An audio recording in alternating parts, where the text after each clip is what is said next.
Здравейте, приятели! Днес ще направим едно интересно древно гадание, което се нарича гадание с книгата на съдбата. Книгата на съдбата, това е много древна книга. Аз имам фрагмент от нея и то е запазената арменска книга на съдбата.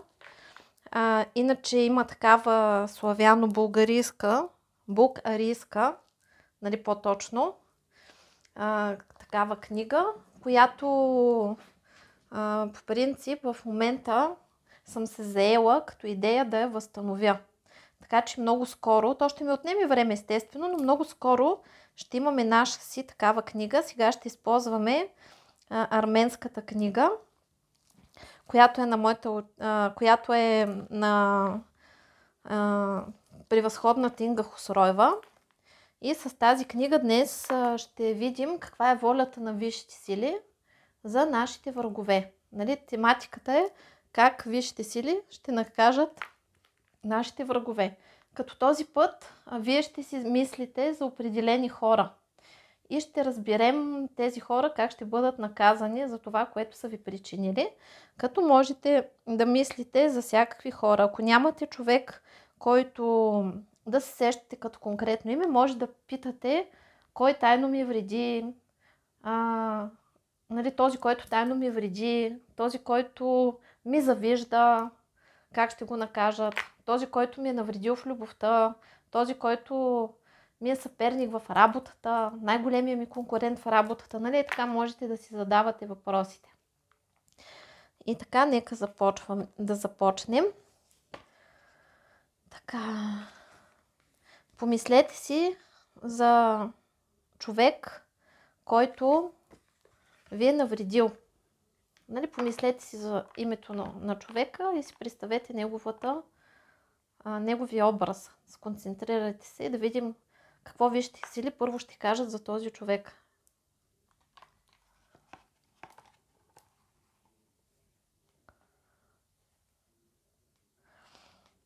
Какво казват висшите сили за този човек?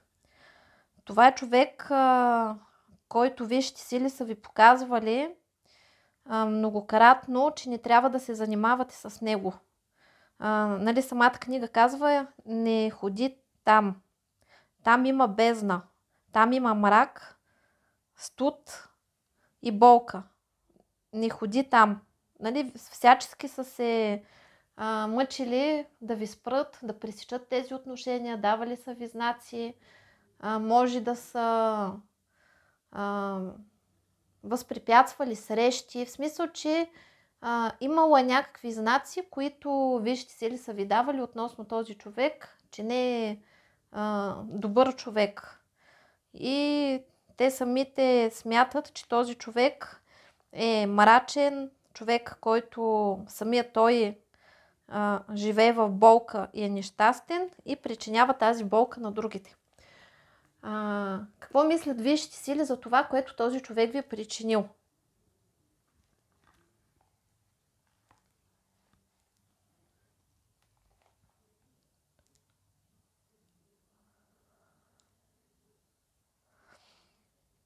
Показват, нали, казва се, че този човек ви е въздействал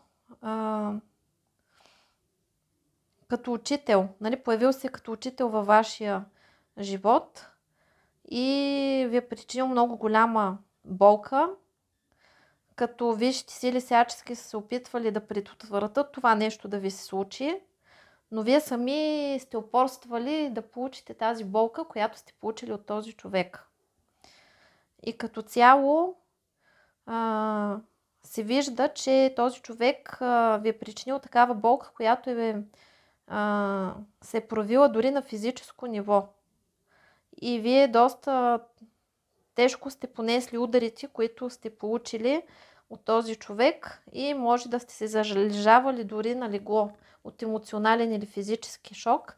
И тук ви съветват да се махнете от този човек, да го отстраните от живота си, защото предупреждението е следното. Скоро твоето тяло ще започне да се бунтува. Дай му покой, ако не искаш да развиеш някаква болест. Така че този човек е вреден за вас, нали, нанесъл ви е поражения и ви съветват, ако все още имате някакви отношения с този човек, да ги прекъснете окончателно и да приключите с него, нали, да стоите настрани и да го игнорирате. А как висшите сили ще накажат този човек?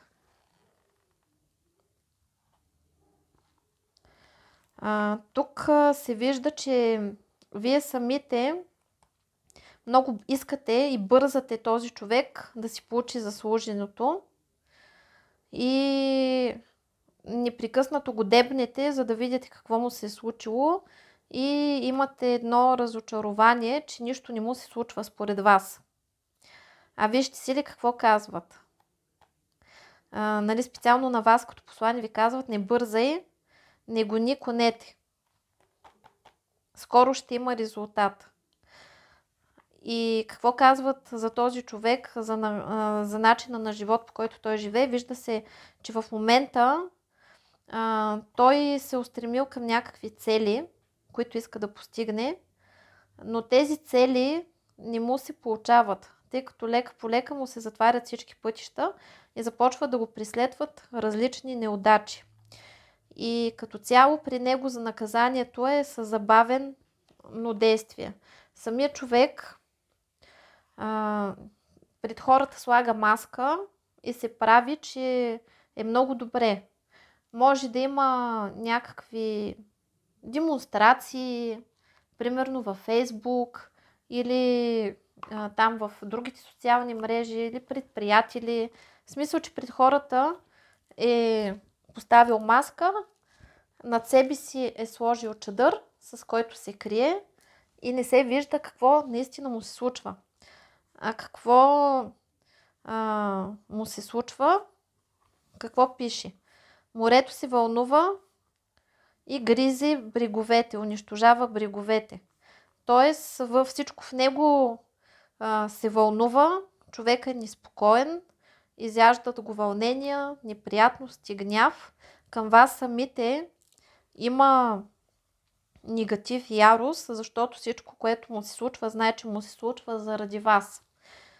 Но тук вижте, сили казват: колкото и морето да се вълнува, колкото и брегове да изгризе, теб не може повече да те докосне и не може да ти навреди.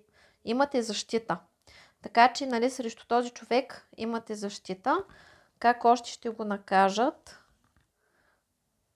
Нали, казват ви, че скоро ще получите желаната вест отдалече. Нали? Почакай заветната вест отдалече. Ще чуете такова известие за наказанието на този човек. Вижда се, че ще го накажат с някаква болест. Нещо физически ще му се случи.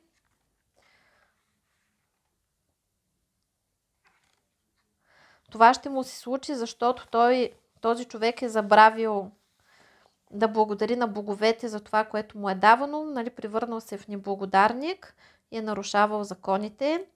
И се вижда, че боговете, както са го позлатявали, сега ще го разлатят. Т.е. ще си вземат обратно всичко, което са му дали. Предстоят неприятни промени в живота на този човек. Този човек ще живее в някакво състояние, в което ще бъде като някакъв глупак, много наивен и ще има някакви празни мечти, ще живее в някакви илюзии и няма да му се получават нещата. И ще се появяват някакви хора, които ще го мамят. И какво пишат тук? Опасните духове са на неговия път и, нали, той трябва да бъде внимателен, защото го очакват някакви катаклизми, като злополуки, нещастия. Тук може да катастрофира или да претърпи някаква авария, падане, щупване, нали, болест, болница.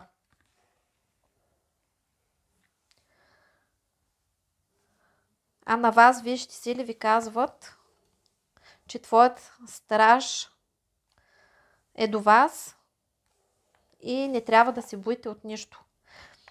Също тук се казва, че кой каквото е направил,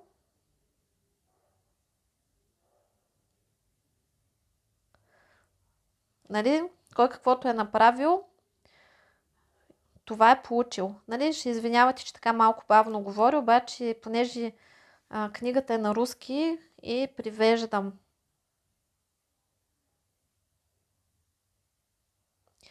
И съвета за тази ситуация казват, че ако нещо си загубил или нещо си е тръгнало от твоя живот, забрави го, защото това не е твое. Нали? С този човек пътищата са ви се разделили. Това е за ваше добро, защото това не е бил вашия човек. Какво ви предстои на вас като компенсация за изживяното? Тук пак казват, не бързай, не гони конете, не пришпорвай конете, ще успееш.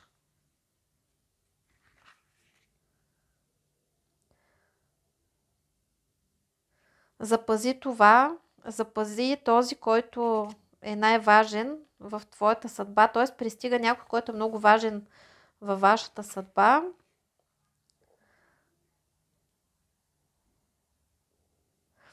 Душите на твоите близки, покойните твои близки, за теб плачат.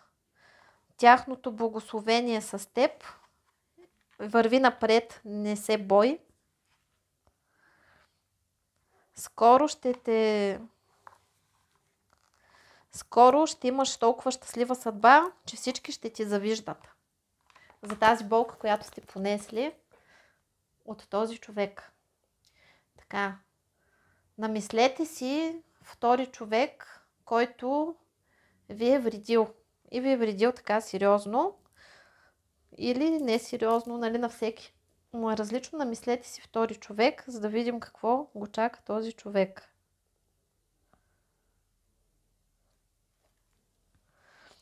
Какво ще кажат първо боговете за тези хора?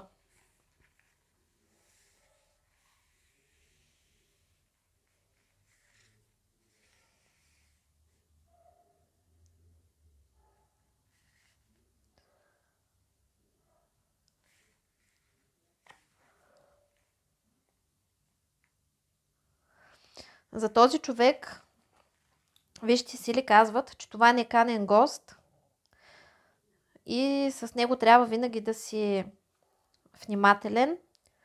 Това е неканен гост, който претендира на това, което е твое, и е човек, който е много завистлив. Защо ви завижда? Защото боговете те венчават на трона на любовта. Среща и щастие, страст и родна душа ви очаква. Боговете те венчават на трона на любовта. Тоест, тези хора, нали, този човек или тези хора, защото тук може да има и някои, нали, да са повече от един човек наведнъж, нали, да са компания, ви завиждат, защото смятат, че висшите сили, нали, или този човек, или тези хора смята, че висшите сили на вас ви дават всичко, за което те са мечтали.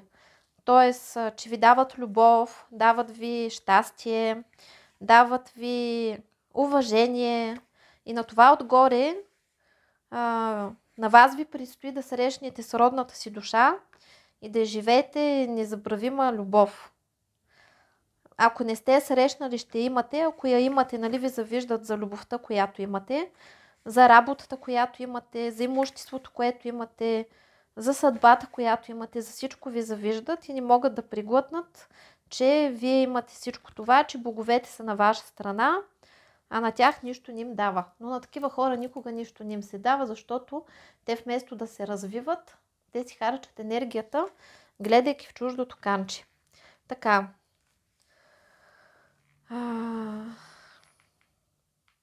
Какво мислят боговете за вредата, която са ви нанесли тези врагове?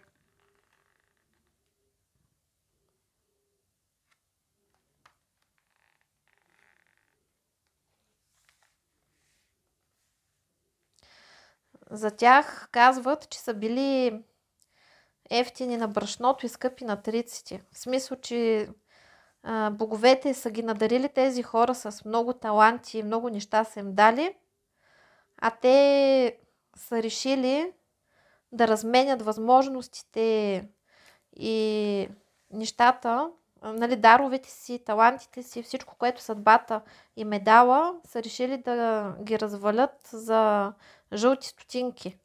Тоест, заради някаква завист, заради някаква злоба, тези хора са кривнали от пътя и са си унищожили съдбата. И имали са шанс да бъдат щастливи, вие сте били техният урок, техният изпит, който те не са издържали. Как вижте си ли ще накажат този човек или тези хора? Така. Конника на смъртта е на тяхната врата. Нека отидат към лекаря, но и лекаря няма да им помогне. Значи тук е ясно какво е наказанието. Или болест, който успее да избегне това, което е, нали, ще му се случи, ще или болест, или ще бъде директно фатален край. Нещо друго да видим. И пак твоят стражник ти казва, не се страхувай, аз съм с теб.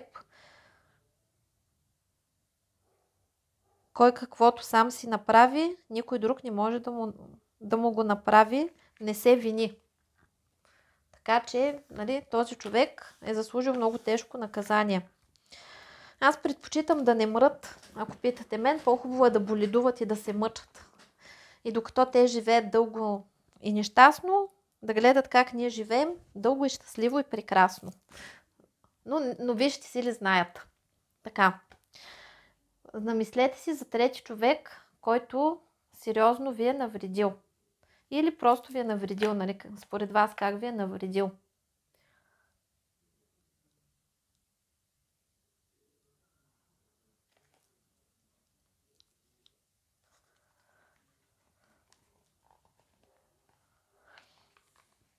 Какво ще кажат висшите сили за него?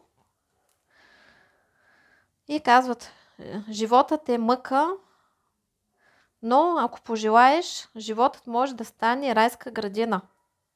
Но смелост не стига, уви. Тоест, този човек по принцип е човек, който е изпитал някакви негови страдания и изпитания, с които е трябвало да израсне, обаче той вместо да израсне се е озлобил и превърнал живота си в мъчение.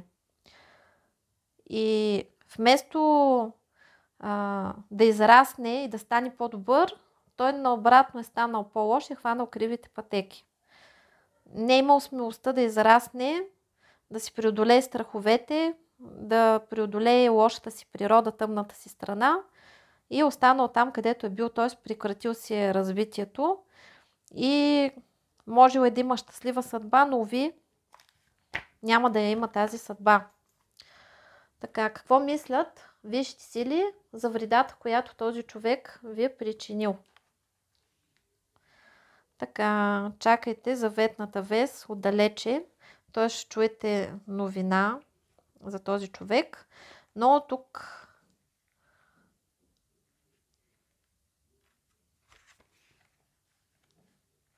и тук какво казват? Вълка отива да дави овце.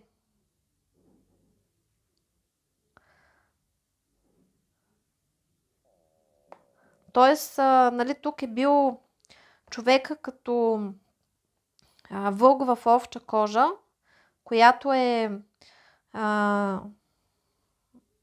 нали, и чрез която се е промъкнал до вас с фалшиво лице и е станало така, че вие въпреки всичко, той ви е нанесъл някакъв удар, но не е могъл да ви събори и вие от цялата работа, дори да не виждате сега, сте получили облаги, защото сте израснали. Защото вие чрез този човек, чрез неговата постъпка, вие сте израснали и сте покорили някакъв връх. И вашия живот от тук нататък ще тръгне на добре. И нали, за този човек какво го очаква? Казват, че чакай, твоето време не е дошло.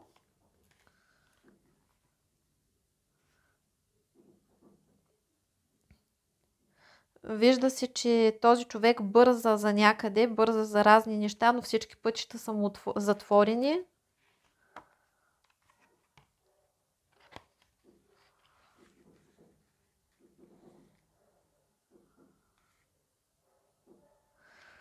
И пак излиза това, че конника на смъртта чука на вратата на този човек и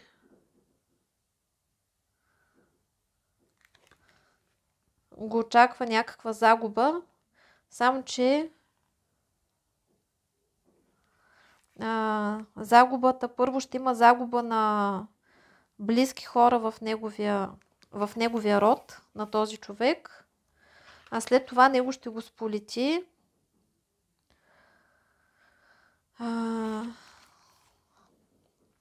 сполети някаква тежка болест с фатален край. И то скоро ще се случи това нещо. Какво е посланието за вас в този случай? Древните богове са те избрали. Те теб ще те дарят с всички благини земни. Това ще ти е компенсацията за... Нали, това е вашата компенсация за изтърпените нещастия от този човек. Я да видим още един. Какво мислят висшите сили за този човек? Мъчи неговата душа демон на ревността. И този демон, ако този човек не го пусне, ще го изяде. И вижте сили казват на този човек: не завиждай, създай нещо свое. Нали, означава, че този човек е обсебен от демона на ревността, в смисъл, че той непрекъснато ви завижда за това, което имате, може да плагиатства, да ви имитира, да краде това, което е ваше, може да ви е ощетил и материално, и духовно, и всячески, нали, творчески идеи, може да е крал. Нали, човек, който се лакоми за вашето. Това, което имате, той иска да го има. Но не иска да създаде свое, иска да отнеме вашето наготово. Какво казват висшите сили? Какво мислят висшите сили за постъпките на този човек спрямо вас?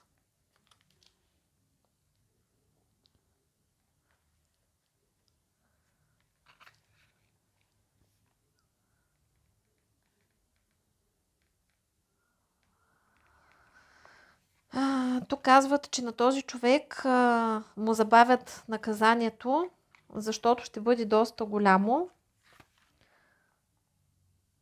И казват, орелът следи за своята плячка, а враговете следят за теб. Не отстъпвай. Тоест, този човек непрекъснато, нали, вижда си, че ви дебни, чуди се какви неща да ви направи, интриганства против вас с други хора и ви търси слабото място. Как ще го накажат този човек?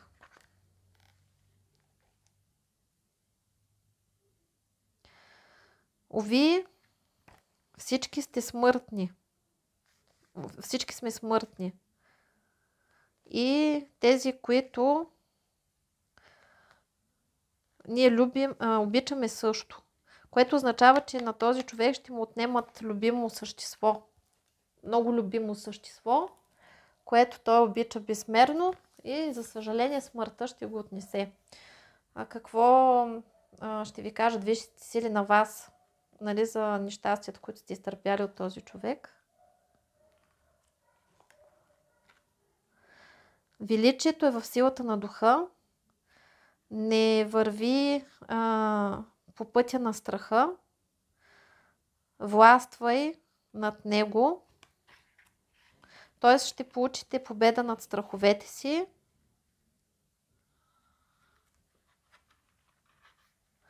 Съдбата те обича, а обича тя избранните. Тоест, вие сте избрани и ви обичат и ще се радвате на много хубави събития и ще се чувствате обичани и щастливи в този живот и пазени. И още една гугутка да прегледаме. Да видим коя. Даже още двечки ще разгледаме. Така. Какво мислят вижте сили за нея, за този човек?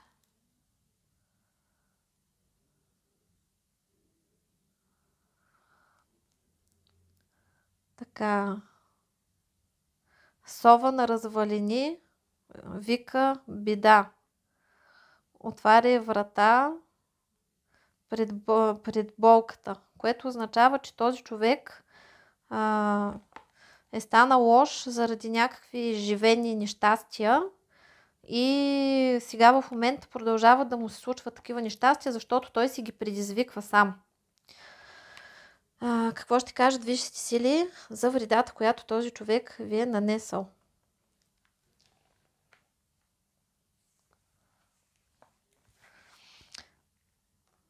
Казва се, че вие сте допуснали тази вреда, която този човек ви е нанесъл, защото сте били наивни и сте живели в някакви илюзии. И сте нямали реалната преценка кой какъв е и не сте се пазили.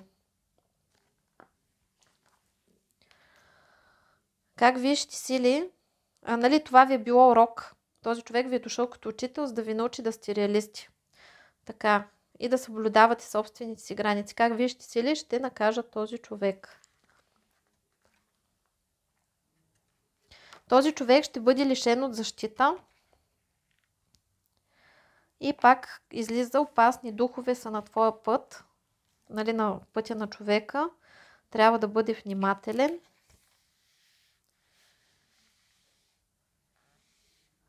И се вижда, че този човек ще започне да воюва със себе си и ще започне да се самоизяжда.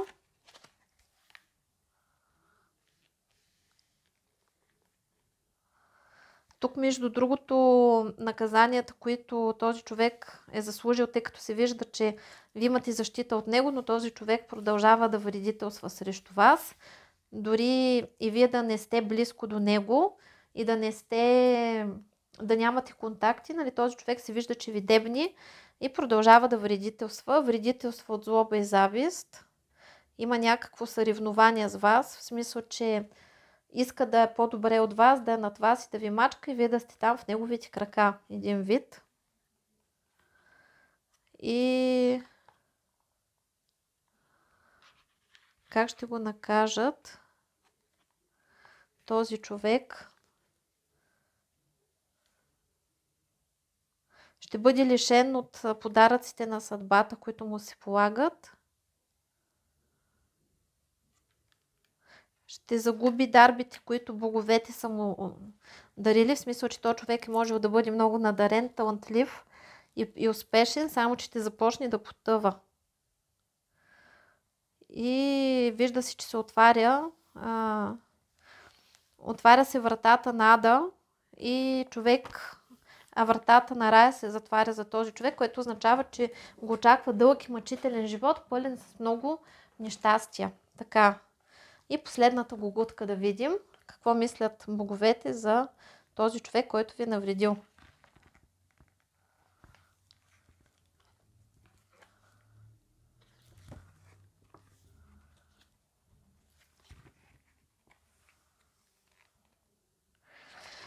Вижда се, че този човек изначално е бил човек, на който са се готвили да му дадат всичко.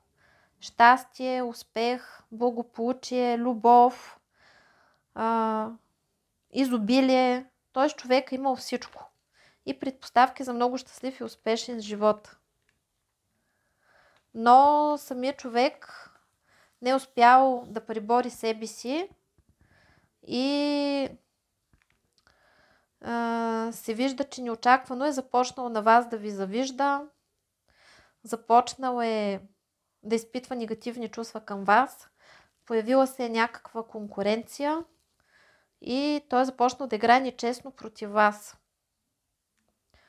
и е започнал да ви нанася удари в гърба. Какво мислят? И съответно, чрез този път, който е поел и враждата, която е започнал с вас, защото се вижда, че вие тук нищо лошо не сте направили на този човек, напротив, само хубави неща е получавал от вас и хубави мисли, постъпки и чувства, и вие сте били много шокирани, когато този човек ви е забил ножа в гърба. И затова вижте си ли казват, че всичко, което му е било дадено на този човек, ще му бъде отнето. Какво мислят за постъпката му спрямо вас?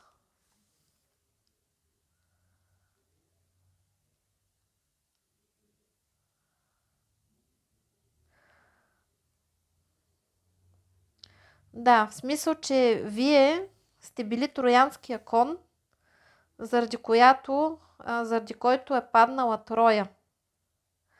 И съответно този човек като не е трябвало да ви вреди, но след като ви е навредил и ви е донесъл разрушение, нали, казват боговете, че той себе си разрушава също. Как ще го накажат този човек?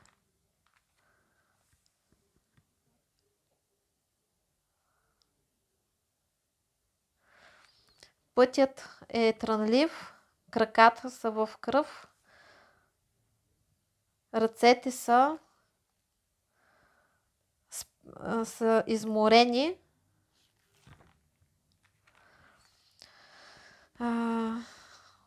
Заражда се буря.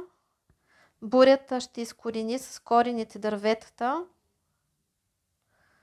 и ще унищожи всичко в живота на този човек. Тоест очакват го ураган от нещастия. Каква ще е вашата награда за нещастията, които сте преживели заради този човек?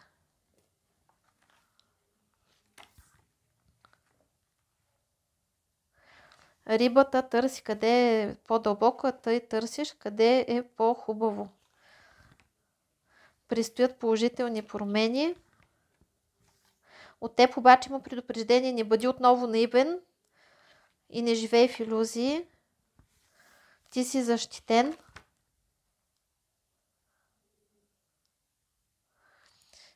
Почакай бурята да отмине. Не воювай сам със себе си.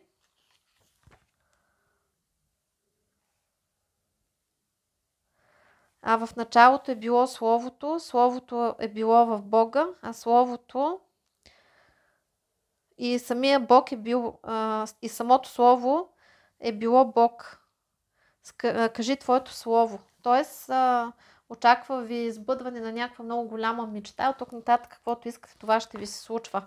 И благините, които сте трябвало да ги дадат на този човек, като компенсации ги дават на вас и на вашите деца.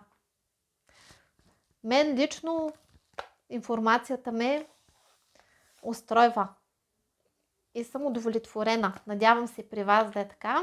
Ако ви харесва книгата на съдбата, нали, тази арменската, аз после, когато направя нашата, и от нея ще четем, но можем да четем на други тематики, не само тук можем да питаме не само за врагове, а и за различни въпроси, които имаме, така че можем спокойно да направим още такива гадания, ако ви харесват.